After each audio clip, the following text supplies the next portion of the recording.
네, 잘 쉬고 오셨습니까? 이제 두 번째로 감정평가 3방식에 대해서 설명을 드려볼 겁니다. 110페이지의 감정평가 3방식인데 이 3방식이 어떻게 나오는지에 대해서 먼저 설명을 드려볼 겁니다. 경제론 부분에서 가장 중요한 게 뭐였냐면 시장이었습니다. 시장에서 누가 만났었냐면 수요자와 공급자가 만났었습니다. 그래서 우리는 수요, 공급, 시장, 그러니까 결국은 어떠한 대상 부동산 하나를 놓고도 공급자 측면에서 가격이 정해지기도 하고 수요자 측면에서 가격이 정해지기도 하고 실제 시장에서 거래된 가격을 갖다 쓰기도 한다는 얘기입니다. 그 내용을 이제 보려고 하는 겁니다.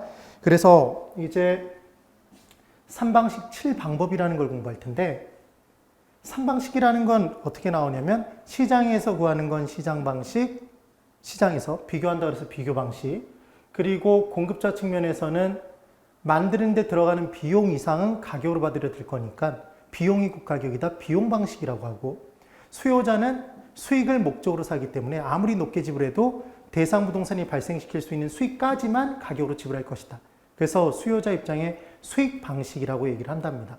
지금 말씀드린 것처럼 수요자와 공급자는 어디서 만난다? 시장. 그러니까 구하는 방식은 크게 세 가지 방식이 있다는 겁니다. 그런데 우리가 이제 구하고자 하는 게 대상 부동산의 실제 교환 활동, 매매 활동에 있어서 주고받는 금액 가격도 궁금하지만 임대차 활동에서의 주고받는 금액 임대료, 임료도 궁금하더라는 겁니다. 그래서 세 가지 방식에 의해서 두 가지 가격과 임료가 구해지기 때문에 총 6가지 방법이 나오는데 그 비교 방식 중에 하나가 공시지가 기준법이라고 해서 표준지 공시지가라는 걸 이용해서 비교하는 방법이 또 한 가지가 있어서 3방식이 이제 7방법이 된 겁니다. 그러면 이제 첫 번째로 내용들을 볼 겁니다. 공급 측면에서의 구하는 방식이 있고 수요 측면에서 구하는 방식이 있고 둘이 만나는 어디? 시장 측면에서 구하는 방식이 있답니다. 여러분 어렵게 생각하지 마시고 감정평가에는 세 가지 방식이 있구나. 시장, 수요, 공급 이렇게 기억해 주시면 됩니다.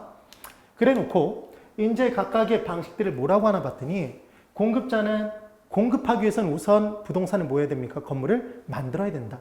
그럼 만드는 데 들어가는 비용이 10억 들어갔다면 아무리 못 받아도 10억 이상은 가격으로 받으려 될 겁니다. 그러니까 공급자 측면에서는 비용이 곧 가격이다. 얘를 비용 방식이라고 합니다. 근데 비용의 유식한 표현이 뭐냐면 원가드라는 겁니다. 그래서 얘를 원가 방식이라고도 합니다. 그 다음 수요자는 시장에서 갑이라는 수요자가 부동산을 산다는 얘기는 갑이라는 부동산에 투자하는 겁니까, 여러분? 그러니까 수요자 이꼴은 뭐다? 투자자다. 그러면 수요자가 가장 중시 여기는 건 대상 부동산이 발생시킬 수익이라는 겁니다. 그래서 수익이 곧 가격이 된다. 얘를 수익 방식이라고 합니다. 제가 이걸 왜 이렇게 강조하냐면 이 부분의 내용이 연결되지 않으면 뒷부분도 연결을 시킬 수가 없기 때문인 겁니다. 그 다음 시장에서 대상 부동산 가격이 얼마인지 이제 궁금할 때 이 대상 부동산과 똑같은 부동산이 바로 옆에 있는데 그 부동산이 어제 10억에 거래가 됐다면 얘도 10억일 가능성이 높지 않습니까? 그래서 비교해서 구한다. 얘를 비교 방식이라고 합니다. 시장에서. 그래서 크게 방식은 몇 가지 방식이 있다? 세 가지 방식이 있는 겁니다. 그럼 이제 구하고자 하는 건 아까 말씀드렸던 것처럼 가격을 구하고 임료를 구할 텐데 가격을 구하는 방법의 이름이 공급자 측면에서 구하는 방법은 원가법이라고 합니다. 그럼 이제 반대로 원가법이라는 감정평가의 방법이 딱 뜨면 얘는 비용 방식이겠는지 수익 방식인지 비교 방식인지를 판단해 주셔야 됩니다. 판단하실 수 있겠습니까, 여러분? 원가가 뭐였습니까? 비용이었다. 얘는 비용 방식이라는 겁니다. 비용 방식에 의해서 가격을 구하는 방법. 그 다음 이제 수요 측면, 시장 측면은 정말 구분하기가 쉬운 게 수익 방식은 가격 구하는 방법의 이름에 수익자가 들어있습니다. 그래서 얘는 수익 환원법이라고 하고 그리고 비교 방식에서는 거래 사례와 비교해서 구한다 그러면 얘를 거래 사례 비교법이라고 합니다. 그리고 공시지가 기준법이라고 해서 정부가 발표해 놓은 국가가 발표해 놓은 표준지와 비교해서 구하는 방법이 있더라는 겁니다. 되십니까, 여러분? 자, 보십시오. 그럼 지금 거래 사례 비교법이 수익 방식이다 그러면 X라는 걸 찾아내실 수 있겠습니까? 틀린 문장이라는 걸. 어떻게 하셨습니까? 거래 사례 비교법은 무슨 방식이다? 비교 방식이다. 그럼 수익 환원법은 수익 방식이다. 이렇게 기억을 해보시는 겁니다. 원가법은 원가가 비용이니까 비용 방식. 되셔야 됩니다. 이 부분을 섞어서 문제 낼 수도 있기 때문에. 그 다음 임료를 구하는 방법은 적산법이라고 하다는 겁니다. 근데 이 적자가 이따 바로 내려서 설명을 드리겠지만 쌓을 적자에 계산할 산자, 그래서 얘는 비용을 쌓아서 계산하는 방법, 적산법입니다. 비용 방식. 그리고 수익 분석법은 여러분 잘 보십시오. 얘 또 수익 들어있습니까, 여러분? 그러면 수익 환원법이 가격을 구하는 방법이라는 걸 알고 있다면 또 다른 수익자 들어있는 방법이 나온다 그러면 얘는 수익 방식인데 뭘 구하는 방법이겠구나. 임료를 구하는 방법이겠구나. 지금 그 얘기인 겁니다. 그 다음 임료를 구하는 비교 방식은 얘는 임대사례 비교법이라고 얘기를 합니다. 임대사례를 비교하면 여러분 잘 보십시오. 비교법이니까 비교 방식이라는 걸 알았는데 도대체 거래사례 비교법이 가격을 구하는 방법인지 임대사례 비교법이 가격을 구하는 방법인지 궁금하시면 보십시오. 임대사례를 비교하면 임료가 나오겠습니까? 가격이 나오겠습니까, 여러분? 이거 임료가 나올 거 아닙니까? 그럼 이 임료 구하는 방법이니까 거래사례 비교법은 거래된 사례를 비교하면 가격이 나온다. 이렇게 정리해 두시면 됩니다. 되십니까? 그래서 이제 뭐만 조금 헷갈리냐면 이 적산법이 비용 방식이라는 것만 기억할 수 있으면 얘는 안 헷갈리고 각각의 방식의 각각의 방법들을 매칭을 시켜주실 수 있다는 얘기입니다. 그래서 가격의 종류는 이제 각각의 방식에 의한 가격의 종류는 비용 방식의 경우에는 그 비용들을 건물이 하나 있으면 그 건물을 만드는 데 들어간 비용이 하나, 두 개가 아닐 겁니다. 그 비용들을 다 일일이 쌓아서 계산한 가격. 그래서 얘를 적산가액이라고 하고 가액이 가격입니다, 여러분. 그 다음 수익이고 가격이다, 수익가액. 그 다음 비교 방식에 의한 가격은 비교하여 준한 가액이라고 얘기를 합니다. 비준가액. 그럼 반대로 얘기해보면 비준가액이 구해졌다 그러면 얘는 비용하여 구한 겁니까? 비교하여 준한 겁니까? 비교하여 준한. 그래서 비교 방식에 의한 가격. 그 다음 수익 방식에 의한 가격은 수익가액인 것이고, 그럼 적산가액이 비용 방식에 의한 가액이라는 것만 기억하시면 됩니다. 그럼 임료는 비용들을 쌓아서 계산한 임료, 적산 임료일 것이고, 이게 무슨 임료겠습니까, 여러분? 수익이 곧 임료다, 수익 임료. 그럼 비교 방식에 의한 임료는 비준 임료라고 표현할 겁니다. 그래서 메모리 매직에 쌓을 적자가 있습니다, 한자로. 적재한다라는 얘기 들어보셨지 않습니까? 그래서 얘는 쌓을 적자입니다. 그 다음 산은 계산할 산자. 쌓아서 계산하는 걸 얘를 뭐라고 하냐면 적산한다고 얘기를 하는 겁니다. 그럼 뭘 쌓아서 계산하냐면 얘는 비용을 쌓아서 계산하는 것이다. 그래서 비용 방식에 의한 가격을 적산가액, 임료를 적산임료라고 한다는 걸 기억해 두십시오. 그 다음 또 하나 비준이라는 단어가 나오면 얘는 비용하여 준한이다, 비교하여 준한이다, 비교하여 준한, 비교 방식이라는 거 기억해 두십시오. 그래서 시험 문제는 각각의 방식에 의한 가격을 구하는 방법, 임료를 구하는 방법에 짝꿍을 달리해서 하거나 아니면 문제에 어떻게 낼 수 있냐면 원가법, 수익환원법, 임대사례 비교법은 모두 가격을 구하는 방법이다. 그러면 걔는 X가 된답니다. 구해내시면 되는 겁니다. 자, 정리합니다, 여러분.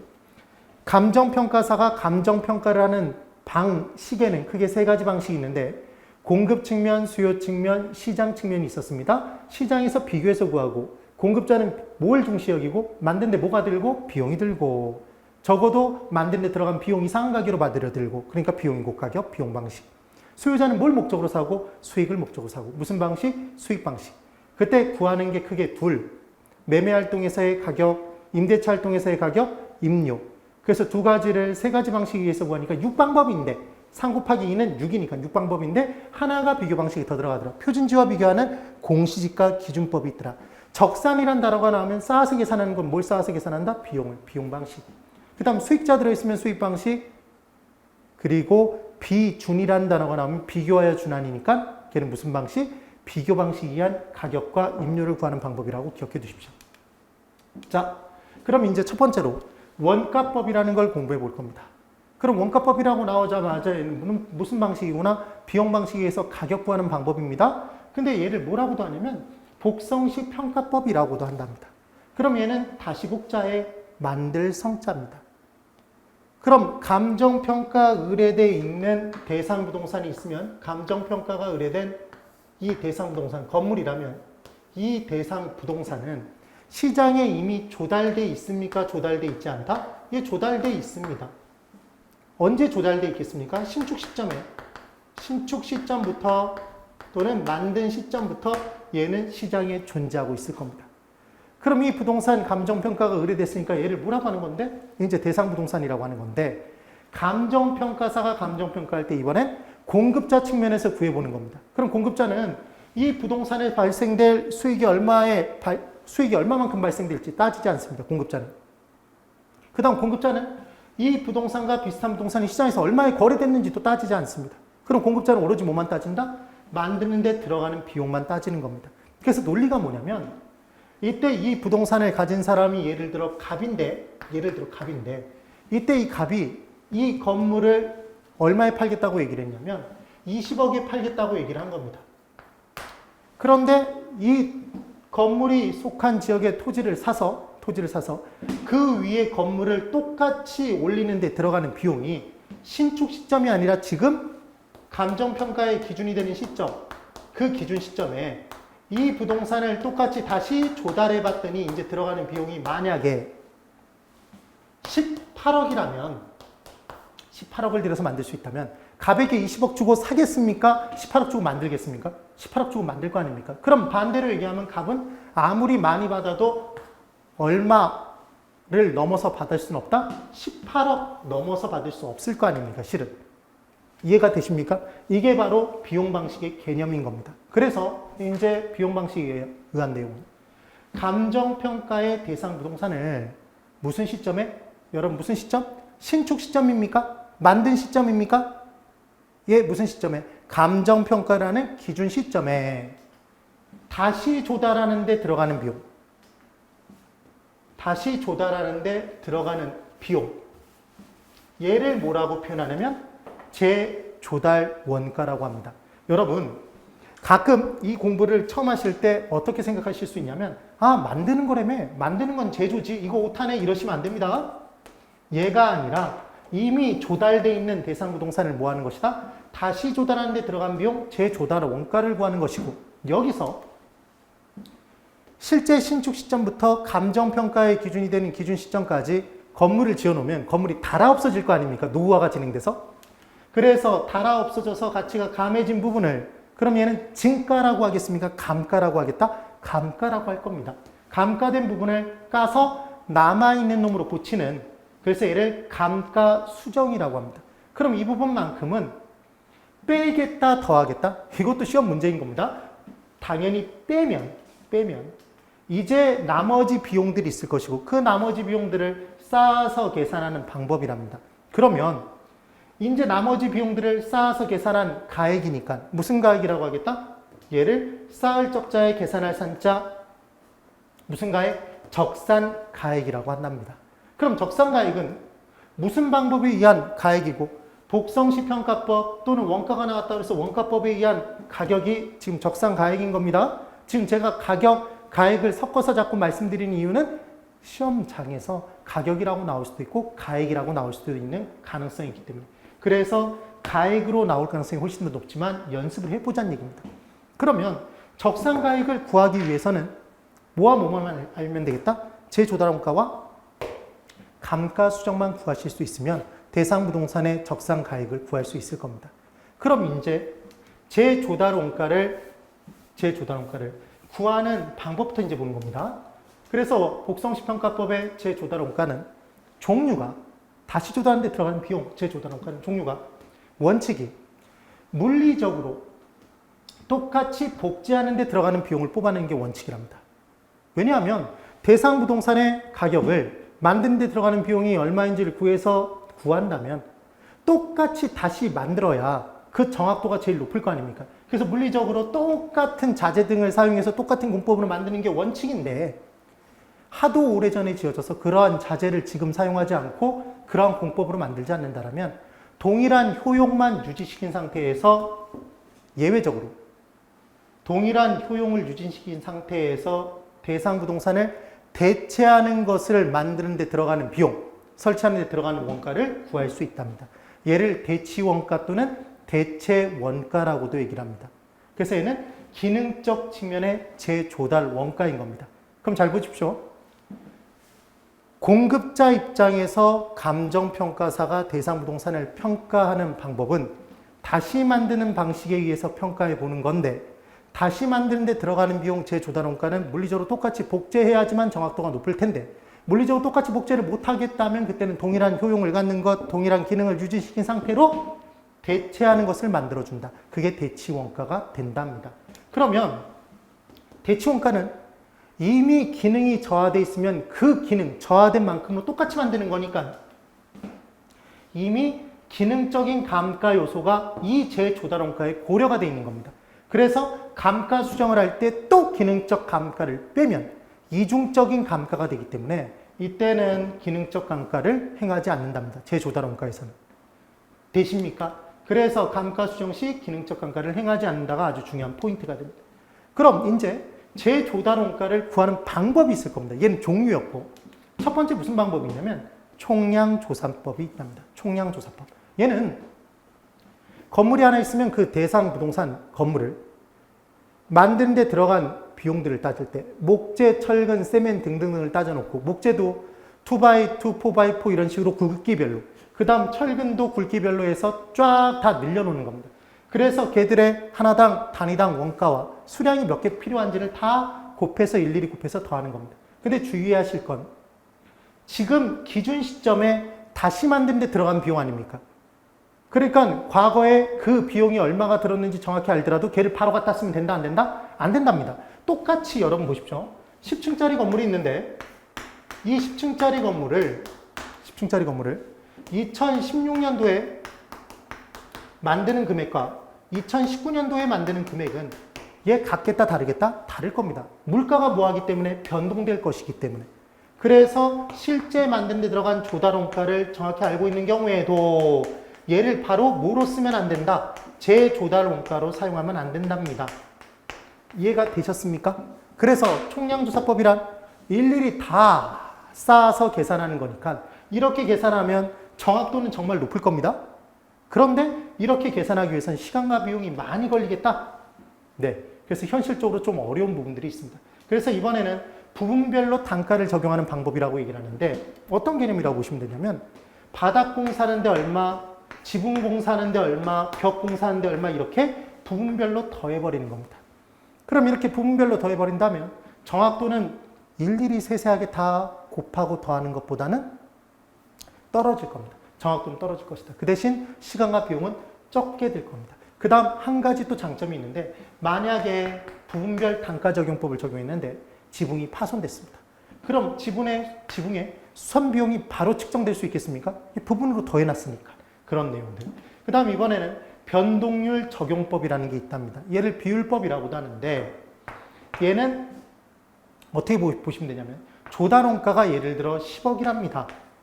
그런데 물가가 2016년부터 19년까지 매년이 아니라 이 기간 중에 20%만큼 상승이 됐다면 얘 120%가 되는 거 아닙니까? 얘 100% 기준으로. 그러면 1.2를 곱하면 얘는 12억. 이런 식으로 물가를 적용하는 걸 변동률 적용법이라고 합니다. 그럼 정확도가 제일 높은 게 뭐라고 그랬습니까, 여러분? 총량조사법. 그래서 가장 정확한 방법이 뭐냐고? 기억을 꼭 해보고 싶다면 어떻게 기억하시면 되냐면 총 들고 계산해봐. 그러면 제일 정확하게 한다. 근데 이게 기억하는 방법입니다. 그래서 얘를 예전에는 총부변 이렇게 외웠지만 그렇게까지 기억하실 필요는 없습니다. 다시 들어갑니다. 다시 조달하는 데 들어가는 비용, 재조달원가의 종류는 물리적으로 똑같이 복제하는 게 원칙, 물리적으로 똑같이 복제 못하면 동일한 효용, 기능을 갖도록 대체하는 게 예외. 그때 구하는 방법으로는 일일이 다 쌓아서 계산하는 게 총량조사법, 부분으로 더하는 것 부분별 단가적용법, 조달원가 알고 물가 변동률 알면 물가 변동률 적용법 적용할 수 있더라. 변동률 적용법. 지금 그 얘기입니다. 그 다음 이제 복성식 평가법, 원가법의 감가 수정의 내용입니다. 그럼 간단하게 건물을 지어놓고 시간이 경과되면 여러분 아파트 지어놓고 1년, 2년, 3년, 4년 이렇게 지나감에 따라서 실제로 이용해보면 싱크대도 고장나기 시작하고 바닥도 푸푸 파이기 시작하고 문제가 발생할 거 아닙니까? 그러면 이때 가치는 증해진다, 감해진다? 감해질 겁니다. 달아 없어지더라. 걔를 감가 수정이라고 합니다. 왜 감가 수정이라고 하냐면 우리는 달아 없어진 것을 떨궈서 비용으로 떨어 없애는 데 목적이 아니라 걔 달아 없어진 부분을 까고 남아있는 금액으로 고치는 게 목적이기 때문에 감가수정이라는 표현을 쓰는 겁니다. 그래서 얘를 구하는 방법은 첫 번째로 견디어내면서 쓸 수 있는 연수, 얘를 내용연수라고 하는데 그 연수에 따라서 까나가는 걸 연수수명법이라고 합니다. 내용연수에 따라서 감가하는 방법. 그래서 가장 이론적인 방법이라고 얘기를 합니다. 그 다음 두 번째는 관찰감가법이라는 게 있는데 얘는 감정평가사가 말 그대로 째려보는 겁니다. 이렇게 째려본다를 유식하게 뭐라고 한다? 관찰한다. 그래서 외부적으로 관찰해보고 얘는 많이 달았네, 많이 까고 적게 달았네, 조금 까는 겁니다. 이게 관찰감가법. 그러면 감정평가사가 베테랑이면 정확도가 높겠지만 초짜면 정확도가 떨어질 수도 있습니다. 그리고 감정평가사의 주관의 갭이 매우 큰 방법이 되겠더라. 이 내용. 그 다음 이제 주관의 갭이 심하고 감정평가사별로 편차가 크다라는 것. 그리고 분해법이라는 건 얘는 감가 요인 자체를 분해하는 겁니다. 그래서 물리적인 감가 요인, 기능적 감가 요인, 경제적 감가 요인으로. 그리고 노력을 가함에 따라 회복 가능한 정도, 불가능한 정도로 세세하게 분해하는 겁니다. 얘가 분해법이더라. 그래서 분해법의 단점은 분해하기가 쉽지 않답니다. 그리고 물리적 감가와 기능적 감가, 내부적 감가 요인들은 이중으로 계상될 가능성이 있어서 단점이 존재하는 방법입니다. 그래서 감가 요인은 물리적 감가와 기능적 감가, 경제적 감가로 분해하고 얘를 회복 가능과 불가능한 요소로 다시 분해하는 감가 수정의 방법입니다. 그때 대상부동산 내부적 감가에 물리적 기능적 감가가 있다고 하는데 어떻게 생각해 보시면 되냐면 이런 개념입니다. 건물이 있습니다. 대상부동산. 근데 이 건물에 벽이 파손이 됐습니다, 여러분. 벽이 파손이 된 겁니다. 물리적인 파손이 됐다. 그럼 얘는 가치가 증해지겠습니까? 감해지겠습니까? 감해진다. 얘를 뭐라고 표현하냐면 물리적 감가라고 표현합니다. 얘가 물리적 감가입니다. 된 겁니다. 근데 이번에는 이 건물의 설계 설비 불량에 의해 기능이 저하되어 있습니다. 기능의 저하. 그럼 얘는 무슨 감가라고 하냐면 기능적 감가라고 하는데 설계 불량에 따라서 얘 가치가 떨어지는 경우입니다. 대표적으로. 그럼 얘는 이 대상부동산 감가 요인 자체가 대상부동산 내부에 있기 때문에 내부적인 감가 요인이라고 하는 겁니다. 그런데 이제 벽이 파손됐을 때 이 벽 파손을 회복시키고 싶을 거 아닙니까? 그럼 물리적으로 실제로 회복이 가능한지 여부를 따져보실 거고 플러스 그렇게 회복시키는 게 수지가 맞는지 경제적 여부를 따졌을 때 둘 다 있다라면 얘는 회복 가능한 감가라고 합니다. 회복 가능. 만약에 물리적으로 아예 이제 회복이 불가능할 정도로 파손이 됐을 수도 있지 않습니까? 그럼 걔는 회복 불가능한 감가입니다. 그리고 물리적으로는 만약에 회복이 가능하더라도 수지가 맞지 않는 행동이라면 그때는 그 행위를 안 할 거니까 얘는 회복 불가능한 감가가 될 겁니다. 지금 무슨 말씀을 드리고 있냐면 내부적인 감가 요인은 대상 부동산을 가지고 어찌어찌 노력함에 따라 회복이 가능한 정도의 감가 요인도 있지만 불가능한 정도의 감가 요인도 있다. 이렇게 구분이 된답니다. 그런데 이번에는 이 대상 부동산을 둘러싼 시장성이 감퇴가 된 겁니다. 아까 다 했습니다. 그럼 시장성이 감퇴가 된다면 이 대상 부동산 내부적으로 감가 요인이 있는 겁니까? 외부에 감가 요인이 있는 겁니까? 얘 외부에 있지 않습니까? 그래서 얘를 외부적 감가 요인이라고 합니다. 그럼 주변 외부적 요인과 어울리지 않게 됐으니까 즉 적합하지 않게 됐으니까 경제적 가치 떨어질 겁니다. 얘 경제적 감가입니다. 얘가 경제적 감가가 되는데 경제적 감가 요인이 딱 발생했을 때 대상 부동산 갖고 아무리 노력을 해봤자 이 시장성이 살아나는 건 아니지 않습니까? 그러니까 얘는 무슨 감가 요인만 있겠다? 회복 불가능한 감가 요인만 존재할 겁니다. 그래서 시험 문제에서 뭘 낼 수 있냐면 분해법에서 물리적과 기능적은 내부적 감가 요인으로 회복 가능과 불가능으로 나눠져 있는데 경제적 감가는 불가능한 감가 요인으로만 있는 겁니다. 얘를 섞어서 문제를 냅니다. 그럼 우리는 외워야 되겠다, 외우지 않아도 된다? 외워줘야 됩니다. 이런 내용들을. 그래서 이제 외우시는 방법은 개를 앞에다 두고 독을 앞에다 두고 값을 대면 물기밖에 더하겠습니까? 그러니까 물리적과 기능적은 가능과 불가능으로 구성되어 있다. 가능, 불가능, 가능, 불가능입니다. 얘를 기억해 주시면 되고. 그 다음 불교 신자는 아니더라도 그냥 이렇게 기억하는 겁니다. 경부를 웬다 이렇게 기억해 주십시오. 경부를 외운다. 그래서 경제적 강가는 뭐만 있다? 불가능한 강가만 있다. 경갑을 아닙니다. 이렇게 기억을 해 두십니다. 그때 연수수명법은 내용 연수에 따라서 만약에 내용 연수 50년 잡아서 1년 지났다면 그때 50분의 1만큼 달아 없어진 걸 보는 겁니다. 기본적으로. 그 다음 이때 아무리 관리가 잘 됐어도 10년 지나면 10년만큼 까는 겁니다. 그러니까 얘는 이론적인 감가인 겁니다. 실제적인 감가를 반영하지 못할 수도 있는 방법입니다. 그런데 감정평가사가 째려보고 감가를 내리는 건 관찰하고 감가하는 건 실제적으로 그만큼 달아 없어졌기 때문에 까는 거 아닙니까? 그러니까 얘는 관찰감가법은 실제적인 감가라고 얘기를 하는 겁니다. 그리고 분해법도 감가윤을 나눠서 이제 정리해 보면 얘도 실제적인 감가의 정도를 반영하는 겁니다. 그래서 사실은 이론적인 감가인 연수수명법에 의해서 감가 수정을 하는데 그 감가의 정도가 실제 감가의 정도와 일치하지 않으면 실제 감가의 정도를 반영하기 위해 관찰감가법과 분해법을 병용해서 같이 사용할 수 있다는 개념입니다. 그 다음 여기를 그대로 보십시오. 잘 보십시오 여러분. 건물 벽이 파손됐습니다. 그럼 아까 제가 물리적 감가 요인이라는 말씀을 드린 겁니다. 근데 건물 벽이 파손되면 밖에 사람들이 절 봅니까? 내가 자고 있는 걸 막 봅니다. 그 다음 소리도 다 들립니다. 그럼 기능도 저하된다?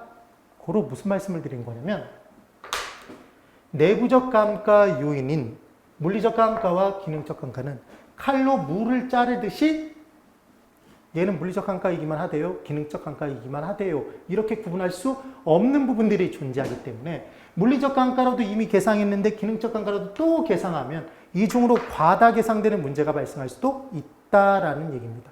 자, 쉽게 생각해 보십시오. 관찰했을 때 문제점은 관찰하는 주체에 따라서 주관의 개입이 너무 심하다. 분해법의 문제점은 분해하기 지금 이렇게 분해하는 건 쉽겠다 어렵겠다? 어렵다라는 걸 잡아두시면 되는 겁니다. 그 다음 이제 연수수명법에 의해서 까나가는 방법들을 한번 설명을 드려보면 조금 어렵더라도 따라오셔야 됩니다. 종류는 정해진 액수로 까나가는 방법이 있습니다. 자 여러분 정해진 액수로 까나가는 건 정해법입니다. 이번엔 정해진 비율로 까나갑니다. 그럼 뭘 것 같습니까 여러분? 정률법입니다. 그리고 적금 붓는 방법이 있더라는 겁니다. 적금을 부어서 그 금액을 최종적으로 몇 년 뒤에 다시 만드는 것. 그러면 우리가 화폐의 시간가치 계수 6개 중에 적금 부을 때 얼마씩 부어나갈지 계산할 때 사용하는 계수가 있었습니다. 그게 뭐였습니까 여러분? 상환기금 계수였지 않습니까? 그래서 얘가 상환기금법입니다. 그럼 상환기금법은 까나가는 금액들에 뭐가 붙는다? 이자가 붙는다라고 생각해 주시면 되는 겁니다. 그래서 이제 내용들을 볼 텐데 방법은 정해법은 재조달 이제 정해법은 정해진 금액으로 까나간답니다. 정률법은 정해진 비율로 까나간답니다. 상환기금법은 정해진 금액으로 뭘 붓는 것이다? 적금을 부어서 까나간답니다. 그때 중요한 건 뭐가 붙는다? 상환기금법만 이자가 붙는답니다. 그럼 이자가 붙는 만큼은 더 깔 필요가 있다? 덜 까도 된다. 덜 까도 되기 때문에 가장 최종적으로 적게 까는 방법이 상환기금법이 되는 겁니다.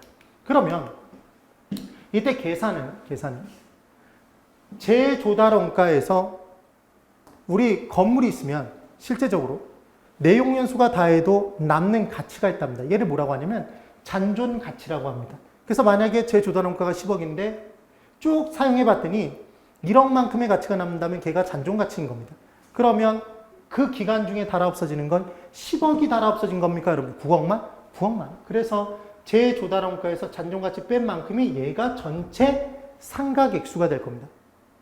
전체 상각액수. 걔를 전체 내용연수로 나누면 해마다 깔 정해진 금액이 나온다는 얘기입니다. 그리고 정률법의 정률은 최종적으로 잔존가치를 남도록 만드는 비율을 구하는 겁니다. 이게 정률이랍니다. 그리고 상환기금법에서는 재조달원가의 잔존가치 뺀 부분만큼을 까나가야 된다는 얘기를 했지 않습니까? 최종적으로 9억이면 9억을. 그럼 그 9억을 내용연수, 전체 내용연수 기간 중에 얼마씩 모아야 되는지를 계산하기 위해서는 여기다가 무슨 계수를 곱하겠다? 상환기금 계수를 곱해서 구할 겁니다. 이해가 되십니까? 그래서 간단하게 예를 들자면 이런 얘기입니다. 제 조달원가가 얘가 얼마가 있냐면 1억이랍니다. 예를 들어 그때 잔존 가치가 얼마냐면 1,000만 원만큼이 남는답니다. 그럼 전체 까야 될, 상각해야 될 금액은 1억입니까? 여러분 9천만 원입니까? 9천만 원인데 걔를 전체 내용 연수가 10년이라고 한번 가정을 해보는 겁니다. 10년에 걸쳐서 깐다면 해마다 까는 금액은 정해진 금액이 얼마입니까? 900만 원씩일 겁니다. 900 이렇게 될 겁니다. 그리고 이때 만약에 10%씩 까나간다면 예를 들어 10%씩 까나간다면 얘는 1억에 10%를 깔 거니까 첫 번째 연도 얘 첫 번째 감가수정액은 1,000만 원일 거 아닙니까? 그럼 첫 번째에는 1억에서 1,000만 원 빼니까 9천만 원의 금액이 남을 겁니다. 잔고가. 그럼 두 번째에는 9천만 원의 정해진 비율 이제 얼마를 10% 0.1을 곱하면 얘는 900만 원이지 않습니까? 그럼 9천에서 900을 빼면 얘는 8,100만 원이 남을 겁니다. 그럼 8,100만 원의 10%는 810 이런 식으로 까나가는 금액은 정률법에 의하면 커집니까? 작아집니까? 점점 작아집니다. 왜 작아지냐면 똑같은 비율로 까나가도 잔고가 점점 감소하니까 그 잔고의 비율, 똑같은 비율로 곱하게 되면 당연히 상각액은 줄어듭니다. 그래서 얘를 체감상각법이라고도 표현합니다. 정률법은. 그리고 상환기금법에서는 1억에서 1,000만 원을 빼서 지금 얼마를 모아야 되는데 9천만 원을 모아야 되는데 여기다가 상환기금 계수를 10년짜리 상환기금 계수를 딱 곱해보면 이때 나오는 금액은 900이 나오겠습니까, 여러분? 당연히 900보다 큰 금액이 나온다, 적은 금액? 적은 금액씩 모아라가 나올 겁니다. 왜? 그 모아나가는 금액이 이자가 붙어서 결과적으로 우리는 얼마를 만들면 되니까 9,000원. 그럼 얘는 800 얼마씩 이렇게 나올 거 아닙니까? 정확한 금액은 몰라도. 이렇게 이해가 되시면 됩니다. 그래서 이제 적용은 잘 보십시오.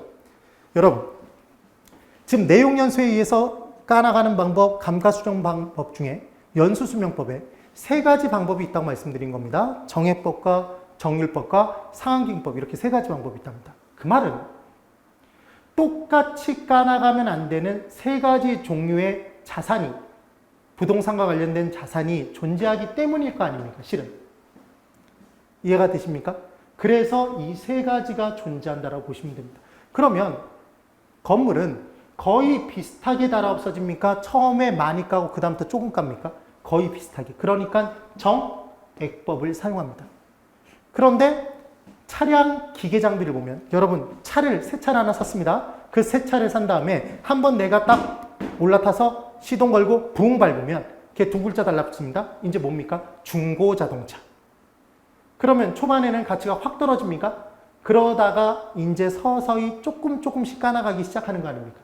그래서 기계 장비 차량 같은 경우에는 처음에 많이 까고 그 다음 서서히 조금씩 까나가기 시작하는 체감상각법을 적용합니다.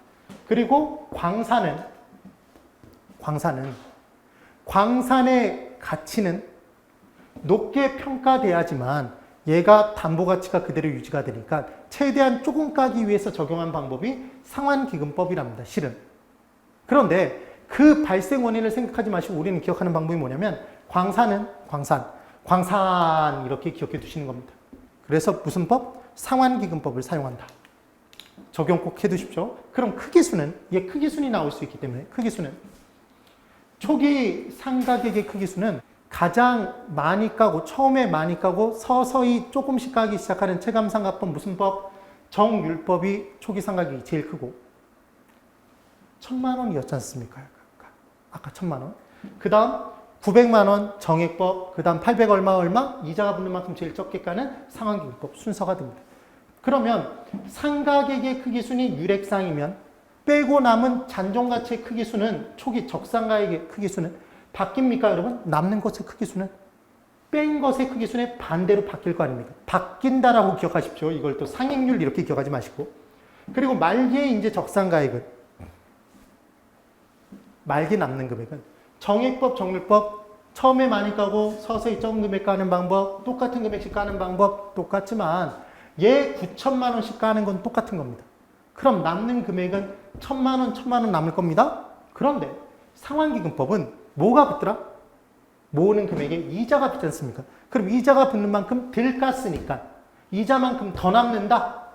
그래서 말기에 적산가액의 크기순이 제일 큰 건 이자가 붙는 방식이 무슨 법? 상환기금법이고 모아 모는 같다? 정률법과 정액법은 같게 나올 수밖에 없답니다. 이해가 되셨습니까? 그럼 잘 보고 대답해 보십시오. 지금 우리가 공부한 이 세 가지 방법 중에 이 세 가지 방법 중에서 잔존가치를 먼저 빼지 않는 것 한 가지가 있습니다. 무슨 법입니까? 이 잔존가치 먼저 뺐습니다. 빼서 전체 내용연수 나눠서 정해진 액수 구했고 빼서 나온 금액의 상환기금 개수를 곱해서 매기간 이자 붙어서 적게 까는 금액 구해낸 겁니다. 얘는 최종적으로 이렇게 까다 보면 잔존가치가 남게 돼 있습니다. 그래서 처음에 절대로 잔존가치 먼저 안 뺍니다. 그리고 지금 보시면 정률은 최종적으로 잔존가치를 남게 만드는 비율이기 때문에 잔존가치가 0일 때에는 정률법은 적용할 수가 없습니다. 그래서 잔존가치와 관련해서 중요한 개념이 바로 뭐다? 정률법이라는 걸 기억을 해 두십시오. 잔존가치와 관련해서. 그래서 장단점의 이제 내용을 보면 정액법, 정률법, 상환기금법은 계산이 간편하나 실제 감가의 정도를 반영하지 못할 수 있다는 게 포인트라는 겁니다. 그래서 관찰감가법 등의 방법을 병용할 수 있다는 걸 기억해 두시는 겁니다. 그러면 이 부분이 중요한 이유는 뭐냐면 계산 문제가 나올 수 있기 때문에 그렇습니다. 그럼 이제 원가법의 계산 문제를 한번 같이 풀어볼 겁니다, 여러분. 자, 깔끔하게 한번 지어놓고 가뜩이나 문제도 어려운데 칠판까지 지저분하면 스트레스가 쌓이니까. 보십시오. 원가법 계산 문제입니다. 건축한 지 10년 된 건물의 조달원가가 10억 원이면 이렇게 나왔습니다. 그럼 얘는 조달원가가 10억이라는 얘기는 실제 만든 비용이 10억이었다는 얘기 아닙니까? 그때 잔존 내용 연수가 견디어내면서 쓸 수 있는 연수, 앞으로 남아있는 연수가 40년이 남아있답니다. 정액법에 의한 대상 건물에 적산가액을 구해보랍니다. 다만 잔존가치는 2억이랍니다. 남아있을 금액이 얼마인지 내용연수가 다 해도 남을 금액이 얼마인지 나와 있어야 된다는 얘기했습니다. 10년 동안 물가는 20%만큼 상승했다라고 줬답니다. 그럼 이 부분의 포인트는 지금 무슨 법이니까 지금 적산가액을 구하라고 했습니다. 근데 무슨 법에 의해서? 정액법에 의해서 구하랍니다. 그럼 정액법에서는 정해진 액수를 구하는 게 이제 제일 중요한 포인트인 겁니다. 그럼 얘는 전체 상가액을 전체 내용 연수로 나눠서 해마다 깔 정해진 금액을 구해야 되는데 이제 풀이를 할 때 빈번한 실수가 있습니다. 이 문제를 자꾸 내는 이유가 있는 겁니다. 내도 수험생들이 틀리니까. 그러면 이제 빈번하면 실수의 첫 번째. 출제자를 지나치게 너무 믿는 겁니다. 그래서 출제자가 준 대로 10억. 아무것도 계산하지 않고 10억에서 지금 뭐가 마음에 걸립니까? 얘는 재조달원가다, 조달원가? 조달원가입니다. 10억에서 잔존가치 빼려면 잔존가치 2억 뺀 겁니다. 그럼 얼마가 남았다? 8억이 남은 겁니다. 그럼 이 8억을 또 문제에 주어진 대로 잔존 내용수 몇 년이 딱 보인다? 40년. 40년으로 나눠버린 겁니다. 40번에 걸쳐서. 그럼 얘는 나누면 해마다 2천만 원이 나온답니다. 그래서 해마다 정해진 액수가 2천만 원씩 까는데 지금 몇 년 경과됐다? 10년 경과됐다고 얘기했으니까 2천만 원씩 10년 깠네? 이렇게 곱한 겁니다. 경과 내용연수 10년. 2000, 10년 까면 이게 2억 간 거 아닙니까, 지금? 그럼 감가액으로 쌓아서 계산된 감가 누계액은 2억 원이니까 조달원가 얼마에서 10억에서 얼마를 빼서 달아 없어진 부분 2억을 빼서 적산가액은 8억이다 이렇게 계산하면 삐 틀린 겁니다. 왜 틀린 겁니까, 여러분? 정해진 액수의 계산은 재조달원가에서 뭘 빼고 잔존가치 빼야 되고 전체 내용 연수로 나눠줘야 되는데 지금 잔존 내용 연수로 나눠준 거 아닙니까? 그래서 틀린 문장이 됩니다. 틀린 내용들, 틀린 풀이. 그럼 지금 중요한 포인트는 건축한 지 몇 년 지난 건물이랍니까, 여러분? 10년이 경과됐다고 돼 있지 않습니까? 그럼 이때 이 조달원가는 10년 전 만드는 데 들어간 비용인 겁니다. 지금 기준 시점의 가격이 아니라. 그러니까 당연히 얘는 물가 상승률 반영해서 제 조달원가를 구해줘야 되고 경과된 연수 10년을 더해서 전체 내용 연수는 경과 10년, 남은 게 40년, 전체는 50년이라고 고쳐줘야 될 거 아닙니까? 이해가 되십니까? 그래서 중요한 건 이제 원가법 계산 문제가 나온다면 솔루션은 정액법은 무조건 뭘 구한다? 자, 여러분 잘 보십시오. 정액법은 뭘 구한다? 정액을 구해주는 겁니다. 그래서 제 조달원가에서 뭘 빼고? 잔존가치 빼고. 이때 잔존가치 뺀 전체 상가격이 딱 나오면 이 전체 상가격을 전체 내용 연수로 나눠야 전체 기간에 걸쳐서 상각할 정해진 액수가 나와주는 겁니다. 이 개념을 절대로 놓치시면 안 됩니다. 그래서 또 하나 실수하는 게 뭐냐면 제 조달원가를 그냥 전체 내용 연수로 나눠버리는 겁니다. 잔존가치 안 빼고. 그래도 틀리는 겁니다. 그러면 이제 전체 상가격은 제 조달원가에서 잔존가치를 빼서 구하는 것이고 나누기 전체 내용 연수하면 자 이게 포인트입니다. 전체를 전체로 나누면 이제는 정해진 액수가 나온답니다. 얘를 구해내면 여기다가 얘가 해마다의 상가격이니까 내용은 다 끝난 것이라고 보시면 됩니다. 그래서 거기다 경과 내용 연수 구해주면 되니까 순서는 조달원가를 주면 물가 상승률을 반영해서 제 조달원가를 구해주고 반드시 잔존가치 확인해서 빼주시는 겁니다. 왜냐하면 잔존가치만큼은 상가격이 아니니까. 그래서 전체 상가격을 계산하고 경과 내용 연수와 잔존 내용 연수를 확인해서 전체 내용 연수를 구해야지 잔존 내용 연수로 빼나가면 안 되는 겁니다. 나누면. 이게 중요한 내용. 그래서 이 순서대로 계산해보면 조달원가 10억을 주면 자 10억 준 겁니다. 10억을 줬다. 그때 물가 상승률 20%를 반영해주면 제 조달원가는 이제 얼마가 됐다? 12억. 자, 이 100%의 20%만큼이 물가가 상승됐다 그러면 120%가 되는 거니까 얘는 기간 중에 20% 상승이니까 120% 한 번인 겁니다. 1.2를 곱해주면 12억이 된 거고 반드시 잔존가치 2억 원을 확인해서 전체 상가격을 계산하면 12억에서 2억을 빼서 10억이 되는 거고 경과내용연수 지은 지 10년 된 건물이니까 경과내용연수 10년, 잔존내용연수 40년 더하면 확인해서 전체 내용연수 50년을 구해주셔야 되는 겁니다. 그러면 전체 상가격 10억을 전체 내용연수 50년 나눠버리면 얘는 해마다의 상가격이 2천만 원 나온 겁니다. 그럼 정해진 액수 2천만 원을 경과내용연수 10년을 곱하면 2억의 감가 누계액이 나오고 제 조달원가 10억에서 빼면 안 됩니다. 제 조달원가 12억에서 감가 수정 2억은 빼면 얘는 이제 적상가액이 얼마다? 10억이다. 이게 바로 정답이 된답니다. 이해를 꼭 해주십시오. 제가 선창을 때리면 후창 때려주십시오. 전체는 전체로 나눈다. 네, 꼭 기억을 해주시는 겁니다. 그리고 잔존가치만큼은 달아 없어지는 것이다. 남는 것이다. 남는 거니까 내용연수 기간 중에 상각되는 금액에서는 빼줘야 되는 겁니다. 그래서 제 조달원가에서 잔존가치 뺀 게 전체 상가격. 정리해 두십시오. 그 다음 이제 수요자 측면에서의 내용이 정리가 되는데 이 부분은 좀 중요하고 봐야 될 내용들이 있어서 새롭게 좀 마음을 정비한 상태에서 들어가 보도록 하겠습니다. 10분 쉬시고 심기일전에서 마지막 시간을 달려보도록 하겠습니다. 10분 쉬십시오.